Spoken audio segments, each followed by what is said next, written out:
Raghava Lawrence గారు ఇప్పుడు కొత్తగా యాక్ట్ చేస్తున్న మూవీ బెంజ్. అయితే రాఘవ లారెన్స్ గారు ఈ బెంజ్ మూవీకి ముందు లాస్ట్ యాక్ట్ చేస్తున్న మూవీ జిగర్తాండా డబుల్ ఎక్స్. అయితే Jigarthanda double X movie release అయ్యి 2 years అయిపోయింది. అయితే Jigarthanda double X movie release అయ్యి మంచి హిట్ అయింది. అయితే జిగర్తాండా డబుల్ ఎక్స్ మూవీతో రాఘవ లారెన్స్ గారికి ఒక మంచి హిట్ వచ్చింది. అయితే రాఘవ లారెన్స్ గారు Jigarthanda double X movie release తర్వాత 2 years టైం గ్యాప్ తీసుకొని ఇప్పుడు మళ్ళీ ఈ బెంజ్ మూవీలో యాక్ట్ చేస్తున్నారు రాఘవ లారెన్స్ గారు.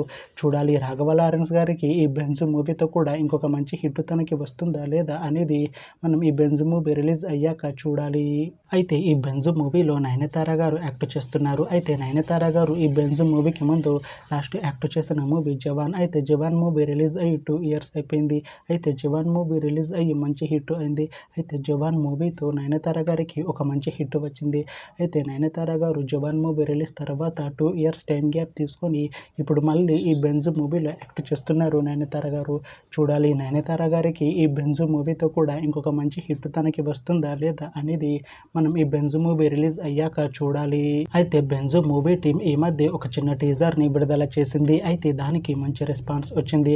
అయితే ప్రస్తుతం బెంజ్ మూవీ టీం షూటింగ్లో బిజీగా ఉన్నారు. అయితే Benz movie shooting already 70% complete అయిపోయింది అంటున్నారు మూవీ టీం. అయితే బెంజ్ మూవీ టీం మాత్రం చాలా కాన్ఫిడెంట్గా ఉన్నారు.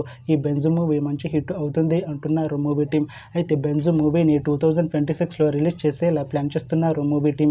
చూడాలి బెంజ్ మూవీ రిలీజ్ అయ్యాక మంచి హిట్ అవుతుందా లేదా అనేది మనం ఈ బెంజ్ మూవీ రిలీజ్ అయ్యాక చూడాలి. Thanks for watching this video friends. మీకు ఈ వీడియో నచ్చితే ఈ వీడియోని లైక్ చేయండి. ఇంకా ఇలాంటి మూవీ అప్డేట్స్ కోసం ఈ ఛానల్ని సబ్స్క్రైబ్ చేసుకోండి.